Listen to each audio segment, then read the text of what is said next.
Are ready, you can begin your presentation. Thank you, Mr. Chair. Again, good morning to all. This is Assembly Bill 2560. This bill I would also categorize as a bill about certainty of building along our coast in California, where we need to build housing just like everywhere else in California. What 2560 does is will require that the state density bonus law, which the legislature has on multiple occasions continue to increase and support housing through state density bonus law, be implemented within the coastal zone of California without restriction. As you all know, you deal with this in this committee all the time. We are in the middle of a housing crisis. The legislature has taken numerous steps in the right direction, to the extent that last year HCD reports California added 123,000 housing units overall to the state housing stock, the most since the Great Recession. However, some of the most important housing legislation that has passed and has led to that increase in housing units throughout California have included carve-outs or exclusions, effectively exempting the coastal parts of California. Keep in mind that as one of the most expensive places to live in the entire country, the coastal zone desperately needs the implementation of the state housing laws. Research at the Public Policy Institute found that in 2019, 8 out of 10 of the least affordable major metropolitan areas in the United States were in the state of California. In the California's coast, I should say. 8 out of 10 least affordable major metropolitan areas in the country in coastal California. This exorbitant cost is partially due to the lack of density being built on coastal areas. The Turner Center found that between 1980 and 2010, a 30-year period, the housing units in the typical U.S. metro area grew by 54%, while California coastal metro areas increased only by 32%. The 2015 Legislative Analyst Office report that directly called for an increase in density to decrease the cost of housing in the region was also supported doing so in the coastal areas. I fully recognize the importance of the coast, obviously as someone who lives in the coastal area, and I value the resource for our state and the need for it to have a layer of protection to stymie development in areas that are truly not fit for development, such as wetlands near cliffs that are subject to sea level rise. This recognition is why the state density bonus law is perfectly tailored to be fully implemented on the coast. A developer can only use incentives and concessions in the state density bonus law in areas that were already previously determined to be fit for housing through their local zoned residential designation by local government. I would also like to point out the fact that this is not only a housing issue, but also an equity and climate issue. For the coastal economy to function, it requires a significant amount of service workers to serve as the backbone. However, being able to afford housing near their place of employment means that workers spend resources, emit further CO2 into the air, travel further for work, compounding the climate crisis, and threatens the coastline and the Coastal Commission is entrusted to protect. By ensuring that we increase housing density in areas determined fit for housing, again, already approved for housing, on the coastal area, we can make a real impact in the housing crisis there. Appreciate you hearing us on this item. I'd now like to introduce Colin Parent, Executive Director and General Counsel at Circulate San Diego, and Rafa Sonnenfeld from YIMBY Action to testify. Great. Thank you. 2 minutes. Great. Thank you very much, Assemblymember. I was going to begin my remarks by saying it was great to see my friend Chris Ward in the chairman's seat, but I appreciate seeing his name placard. What about me? Yeah. Appreciate You're not getting back your time either. Yeah. So I'm just kidding too. So, yeah, again, I'm Colin Parent. I'm the Executive Director and General Counsel at Circulate San Diego. We're one of the co-sponsors of this bill. I also serve on the City Council in La Mesa, California, which is about 10 miles east of the coast in San Diego. And, just a little intro about, density bonus. So it's, it says density in the name. It's not really about density. It's about creating deed restricted affordable homes, right? And if a project, density bonus law says that if a project includes affordable housing and it complies with local zoning rules and it's already in an area that's zoned for multifamily housing, then it limits the discretion of local elected officials, city council members, boards of supervisors to say no to those projects, right, or to require other bells and whistles on those projects. And as those of you who've served in elected local government know, that kind of tying your hands, making sure that they're holding folks accountable, living up to what they've zoned for and agreed to in their plans is really important. I rely on that with my colleagues all the time to get them to do the right thing. And what this bill does is it applies those same basic standards that we're requiring of local governments to the Coastal Commission, right? And it only applies to projects that are already zoned as multifamily. It only applies to projects, and by the way, those local zoning have to be approved by the Coastal Commission, right? So the Coastal Commission's looked at it and said, yeah, this is an appropriate place. And all it says is that now when projects that meet those standards that include affordable housing, that they ought to be held to that same account. And so that's good. We want more housing. We want more affordable housing, especially in high opportunity areas like much of the coast. There's been testimony in the past to this committee from staff of the Coastal Commission saying, "Hey, don't worry about it. We're supporting affordable housing. We always support affordable housing." There's some good examples that show that that's not always exactly the case, right? So in 2019, an 89 unit condominium development with about 10 deed restricted permanently affordable homes in there were approved in the city of Santa Cruz. There was an appeal to the Coastal Commission. The Coastal Commission waited 4 years before changing saying, no, actually this is fine, it can go forward. Now, good on them for letting it go forward, but the fact that it took 4 years to make that decision is a problem and something we need to fix. And then just in February of this year, in the Venice area in Los Angeles, there's a project that the Coastal Commission just found as not consistent because it had different setback requirements and heights than its surrounding properties. But that's relief from setback limits and heights are exactly what density bonus allows, right? And so this is a situation where 30 seconds, we're please. not. Where there's really demonstrable evidence where there's examples where we need to have some reform to be able to affect the legislature's desire to implement density bonus and to allow for the production of affordable homes throughout California. So thank you. Thank you. Good morning, committee members. Rafa Sonnenfeld, Policy Director with EMB Action.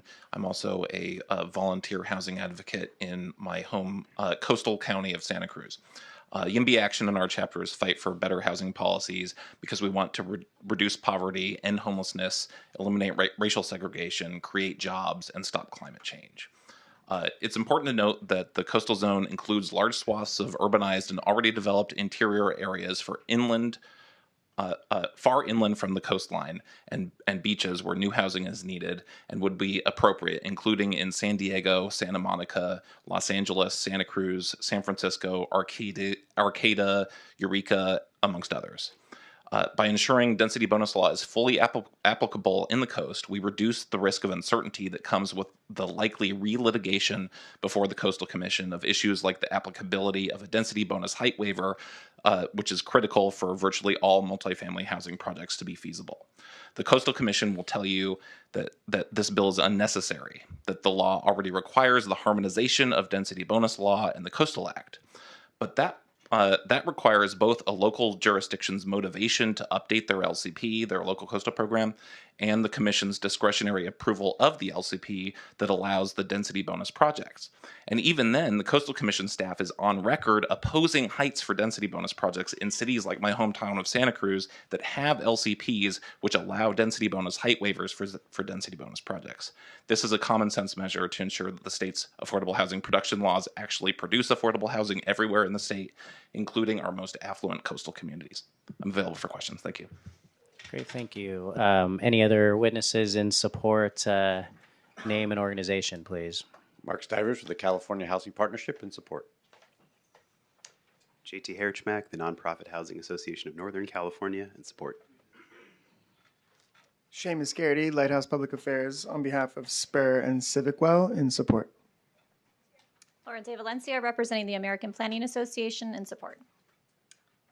Anya Lawler on behalf of the California Rural Legal Assistance Foundation and the Public Interest Law Project, in support. Brooke Pritchard on behalf of California YIMBY, in support. Francisco Morales on behalf of the Housing Action Coalition, here in support. Jim Finnegan representing AARP, and we're in support of the bill because it provides for more affordable housing. Thank you. Good morning, Don Wilcox with the Californian Conference of Carpenters in support of the bill. Rebecca Marcus, Leading Age California, in support. Bob Naylor for Fieldstead, with apologies to the author. We have a tweener suggestion, exempt a half a mile. Great, thank you. Any primary opponents to this measure?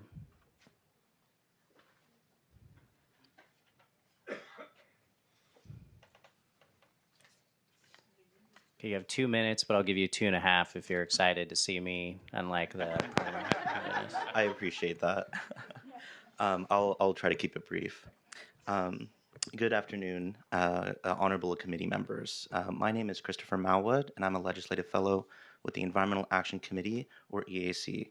And I'm speaking today on behalf of groups that submitted an oppose unless amended letter on April 3rd. And we submit an oppose unless amended letter rather than holding a straight oppose position because we firmly and genuinely believe that there exists a path where the density bonus law can coexist with public access and coastal resource protection. Applicable state law or applicable statutory law requires the harmonization of the Coastal Act and the density bonus law, and this is evidenced within statutory language within the Coastal Act and the legislative intent of the density bonus law. Applicable case law demonstrates that the Coastal Commission is not a bad actor. Rather, it is recognized that the Commission-approved land use plans are consistent with current density bonus law. Our concerns stem from the author's bill having unintended consequences. Simply because an area has been zoned for residential areas or just because a development currently exists on a site does not mean that site is devoid of natural resources or public access opportunities. Rather, it means that the development which exists has had its impacts mitigated. The removal of mitigation requirements for additional development on that same site is illogical.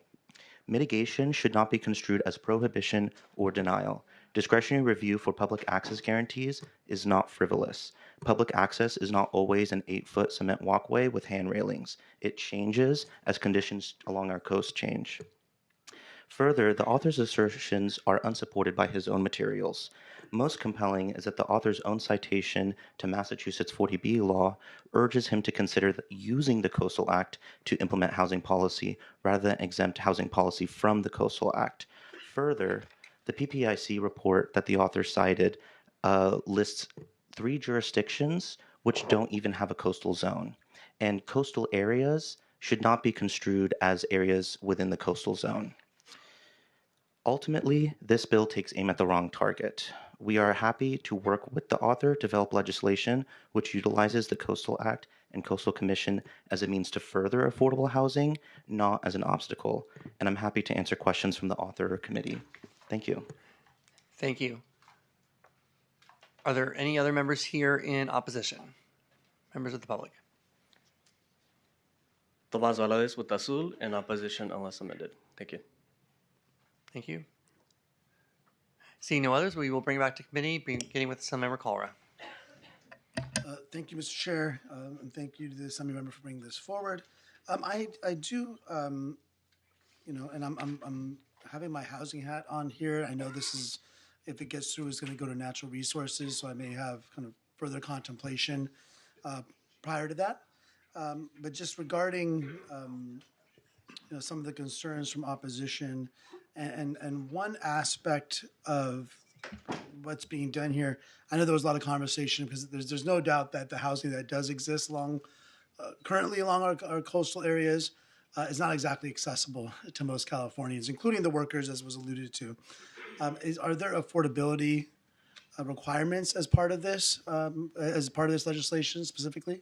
Yeah, you only can utilize this density bonus law, which testimony from Mr. Parent, I think it's labeled density bonus law, but it's about affordable housing. So only if you build affordable housing are you allowed to utilize this incentive to create a project that has a few more units, but it's got to have the low income component, and you can get an additional bonus by a law that we all approved last year that I brought forward. If you provide middle income housing, that's also deed restricted. So low income, middle income, If you have deed restricted low income and middle income, that's the only way that you can actually utilize this incentive. Yeah, I just wanted to get that on the record because I think that's a really important aspect of this, really create true access to all Californians, including, as you stated, the workers that are working in these same coastal communities. And so certainly with my housing hat on, we'll be supporting the bill today, and we'll just hope that there's continued conversation with some of the concerns from the environmental groups in terms of coastal access, coastal protection, to whatever extent that can be further worked on, and I'll take another look at it in the next committee. But for the Housing Hat Committee, certainly in support. Thank you. Thank you. Assemblymember Quirk Silva. Thank you, and I want to thank the author, Assemblymember Alvarez, for bringing that very pragmatic solution to building affordable housing on our coast. Now, when we use the word coast, this brings up all of the iconic California images that we all so enjoy, from the Laguna Beach landscape to any of our Santa Cruz favorite places. But what we already know, not even related to housing, is many of our communities of color don't get to experience those same experiences that have made California iconic. And not only that, related to not even talking about housing, it's even the accessibility to some of the most pristine areas, which there have been long-term legal fights for decades of having these very narrow accesses to some of the most pristine. There's even beaches in California that have signs on them that say no public access, when we know that it is a public beach. But when we refer to housing, and we had this very stern conversation last year, I think, related to your bill, which is that we continue to look for carve-outs, exclusions, exemptions, not only on the coastal area of California, but all over the state of California, to not build. On the other hand, we will have many who are in opposition of these types of bills who will say, we don't like housing encampments. Why aren't we solving the homeless issues? We don't want sober living homes. We don't want mental health beds. So this continues to be the rhetoric. And now the newest way to try to get around building housing is historic preservation, to use a landmark and say we can't build around there. So I simply would say, not only do I support this, but we cannot expect our low-wage earners to be coming in from San Bernardino, coming in from northern LA inner cities to do the work in some of these high-income resort areas and travel an hour each way, and sometimes even further than that, and to work in the restaurants, work in hospitality, to do all of those jobs and say, but you are shut out from any possibility. This is a thoughtful piece of legislation that focuses on building small swaths of affordable housing. When we look at the timeline that it takes to get a project done in California, sometimes a decade or more, we should not feel that all of a sudden the sky is going to be falling and we're going to have thousands of affordable units on the coast of California. That is what we hear in any project, and it's a stall and delay tactic. And to be honest, it's becoming very offensive when we see people on our streets and we hear the complaint. We know in polling, homelessness and housing is the #1 concern of Californians, but let me say it clearly, you can't have it both ways. You cannot say no to shelters, no to housing production, no to mental health, and no to coastal building, no to so many parts of California building, and then complain. So I fully support this, and I move this forward. Thank you. Motion by Quirk Silva, second by Mr. Lee. Vice Chair Patterson. Yes, thank you. Well, that was a fiery speech, by the way. That was really good, so appreciate that. I think from the opposition standpoint, what's been great about this committee is just learning what's happening statewide. And I think it is somewhat disingenuous to say that the Coastal Commission hasn't denied density bonus project before. I mean, the truth is the capital isn't going to go into there because there's such massive risk in getting a project done. I mean, I've seen the Coastal Commission in many documents now opine about their concerns about things like an ADU in somebody's own private property. So I think now we're seeing some frustration from that, and I think we're open to some solutions. This is one, and maybe it goes too far. I mean, maybe propose other solutions that meet in the middle, and maybe there's an author. There's 80 of us crazy people here, so maybe one of us would take the bill and 40, well, they're not crazy. They're, but I think we can't just say no to this. We have to we can't just allow every other community minus coastal communities take the share of housing and density bonus law. And by the way, this is for for a lot of the people. Well, my mom lives in affordable housing. I've talked about that a lot, but this is for people who want to live in affordable housing. I mean, that's a component of this bill, not through this bill directly, but the density bonus law. And so it'll help some people get off the streets that are living right now on the beach. And that's a bigger impediment to getting to the beach than a house or having to walk around with your family, people who are sleeping in tents on the beach. So we have to address that, and this is a great solution. I'd love to be added as a co-author if you'll have me. I can understand why you wouldn't, but I'd love to be added if the time comes. So thank you. Thank you, Vice Chair Pratt. You're welcome to co-author anytime. Any other member comment? Okay, seeing none, Assemblymember Alvarez, I want to thank you for working on this issue. I'd remind everybody that this passed out of Housing Committee last year with the sort of intent of this language also included as well. And for consistency's sake, I wanted to note that on the record. And appreciate you continuing to work on this because I don't think that our interests here are actually mutually exclusive. We have, first of all, celebrated the density bonus law. And as you mentioned, this is like very, in a way, narrowed for 100% affordable units but for that product type, it is working and it is producing a lot more opportunities across most communities. But here, we still have this extra step that we have to go through the coastal zone. And my personal view, we'll talk about this more, I know, in you're going to do natural resources, I guess. I have local gov this year. We are having those very difficult and meaningful conversations with local governments, and where there is necessarily an overlay with the land use plan, land use authority of the coastal zone. I want to see those really reflected, right? And so if we have one law that's doing one thing that is changing sort of the requirements or the outcomes, I guess, for a local government, let's make sure that's reflected in what we're seeing here. And that's what you're trying to do through this bill as well, is make sure that we have parity here. And that's not to say, though, that we are somehow throwing out the special attention that we give to coastal resources and access to the coast, and particularly special sensitive lands that we have along our coastline. Much of that is still reflected in the plan itself, which is actually back in turn back a reflection on the local community plan or the general plan for that city as well. They are in harmony. So that's what you're trying to do through this bill as well. And the ultimate goal here is to make sure that we're not using additional roadblocks or additional time delay to be able to produce affordable housing very much in a place where we desperately need it, close to jobs, close to the tourism sector. And for that, I'm happy to support the bill here today. Would you like to close? Yeah, thank you. Appreciate everybody's comments. I would just remind, what was raised by the opposition was the threat to wetlands and to other things. If a city does not get their local coastal program approved by the Coastal Commission, this doesn't matter.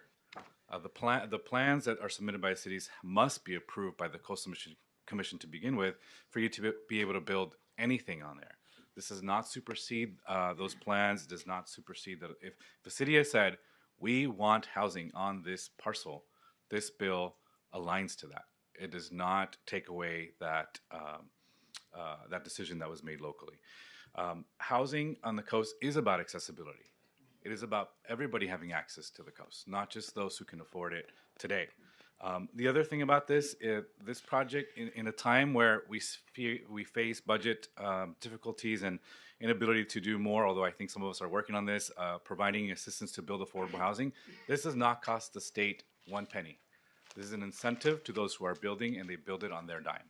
And so for those reasons, I think this is, as was mentioned, I appreciate the comments, been a thoughtful approach to try to help solve the housing crisis throughout the state of California and create affordable housing opportunities in our coast so that everybody has access. Thank you.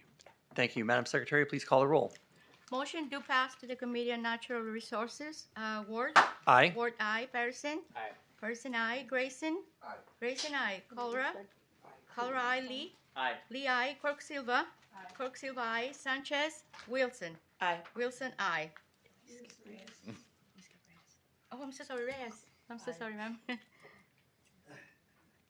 I think that's 8. Reyes I. 8-0? Okay, that bill will be out 8-0. We'll hold the roll open for Thank you, absent everybody. members.